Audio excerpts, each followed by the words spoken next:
Hello everyone, welcome to NM cooking. ఈరోజు నేను తయారు చేసుకున్న రెసిపీ కమ్మటి బోటి కూర. ఈ బోటి కూర అనేది చాలా మందికి వండడం రాదు. సో అందుకే నేను ఈ వీడియో చేశాను. రెసిపీ మాత్రం పర్ఫెక్ట్గా కుదిరింది. చాలా అంటే చాలా టేస్టీగా ఉంది. అన్ని ఫ్లేవర్స్ నోటికి మంచిగా తగులుతున్నాయి. అటు ఘాటుగాను కారంగాను చాలా అంటే చాలా టేస్టీగా ఉంది. సో మీరు ప్రిపేర్ చేసుకోవాలంటే వీడియో కంప్లీట్గా చూడండి, ఎక్కడా స్కిప్ చేయకండి.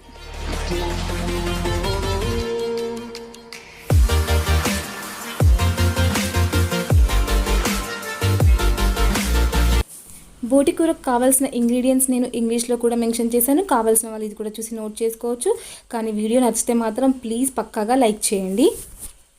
ఇక్కడ నేను 250 గ్రామ్స్ బోటి తీసుకున్నాను కదా, దీన్ని నేను మంచిగా ఉడకబెట్టుకొని వాష్ చేసుకున్నాను. ఇలా ఉడకబెట్టుకొని వాష్ చేసుకుంటే లోపల నుంచి మొత్తం ఆ పైప్స్ అన్నీ క్లీన్ అవుతాయి. సో ఉడకబెట్టుకొని వాష్ చేసుకోండి. నెక్స్ట్ నేను ఇలా ఒక కడాయి పెట్టుకొని అందులో ఒక 1 టేబుల్ స్పూన్ ఆయిల్ వేసుకున్నాను.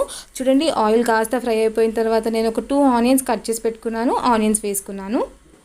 సో ఇలా ఆనియన్స్ వేసాక మంచిగా వేయించుకోవాలి. ఒక 5 మినిట్స్ అలా వేయించుకోండి. ఆనియన్స్ మంచిగా వేగిన తర్వాత దీంట్లో నేను ఒక 1.5 స్పూన్ అల్లం వెల్లుల్లి పేస్ట్ యాడ్ చేసుకుంటున్నాను. నాన్ వెజ్ కాబట్టి కాస్త ఎక్కువగానే వేసుకుంటున్నాను అల్లం వెల్లుల్లి పేస్ట్ అనేది. ఇది మిక్స్ చేసుకున్న తర్వాత దీంట్లో ఒక 1 స్పూన్ పసుపు కూడా యాడ్ చేసుకుంటున్నాను. సో పసుపు కూడా యాడ్ చేసుకొని మంచిగా మిక్స్ చేసుకోండి. ఇలా చూసారా, మంచిగా మిక్స్ చేసుకున్నాను కదా. నెక్స్ట్ నేను ఆల్రెడీ ఉడకబెట్టుకొని వాష్ చేసుకున్న బోటీ ఉంది కదా, ఈ బోటీని కూడా యాడ్ చేసుకున్నాను. సో ఇలా బోటీ కూడా యాడ్ చేసుకొని మంచిగా మిక్స్ చేసుకోండి. ఒక 5 నిమిషాలు అలా మంచిగా మిక్స్ చేస్తూనే ఉండండి. ఆల్రెడీ బోటీ మనం ఉడకబెట్టుకున్నాం కాబట్టి తొందరగానే ఫ్రై అవుతుంది. ఇలా వేసుకున్నాను కదా. నెక్స్ట్ నేను ఒక 2 స్పూన్స్ కారం కూడా వేసుకుంటున్నాను.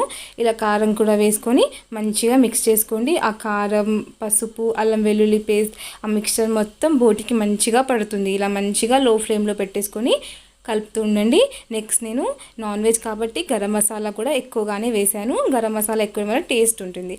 నెక్స్ట్ 1 స్పూన్ ఉప్పు కూడా వేసుకున్నాను. సో ఇలా అన్నీ వేసుకొని మంచిగా మిక్స్ చేసుకోండి. మిక్స్ చేసుకున్నాను కదా. నెక్స్ట్ నేను దీంట్లో ఒక 1 స్పూన్ కొబ్బరి పొడి కూడా యాడ్ చేసుకున్నాను. ఈ కొబ్బరి పొడి వేసుకోవడం వల్ల మనకు మంచి టేస్ట్ అనేది యాడ్ అవుతుంది. సో మంచిగా ఘాటుగా కారంగా కావాలనుకున్న వాళ్ళు ఇలా మంచిగా చేసుకొని చాలా అంటే చాలా టేస్టీగా ఉంటుంది. సో ఇక్కడ ఇది ఇంటెస్టైన్ కాబట్టి కాస్త ఉడకడానికి కొంచెం వాటర్ వేసుకొని ఉడకబెట్టుకుంటున్నాను. టేస్ట్ మాత్రం చాలా అంటే చాలా బాగుంటుందండి. అన్ని ఫ్లేవర్స్ నీట్గా తగులుతాయి. నేను చెప్పిన మెజర్మెంట్స్ అనేవి లైక్ 2 స్పూన్ 1 స్పూన్ అనేది ఎగ్జాక్ట్గా మెయింటైన్ చేసి కర్రీ అనేది చేసుకోండి. నెక్స్ట్ నేను ఇక్కడ పుదీనా కూడా వేసుకున్నాను, కాస్త పుదీనా. ఆ తర్వాత ఒక 1 స్పూన్ ధనియా పౌడర్ కూడా వేసుకుంటున్నాను. ఇలా ధనియా పౌడర్ కూడా వేసుకున్న తర్వాత 5 మినిట్స్కి నేను కొత్తిమీర కూడా యాడ్ చేసుకుంటున్నాను.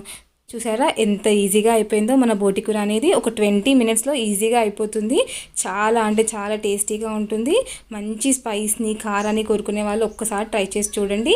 మీకు కూడా పక్కగా ఈ బోటి కూర అనేది నచ్చుతుంది. ఒకవేళ నచ్చినట్టయితే ప్లీజ్ లైక్ చేయండి, షేర్ చేయండి, అలాగే subscribe to NMM channel. And thank you so much for watching this video.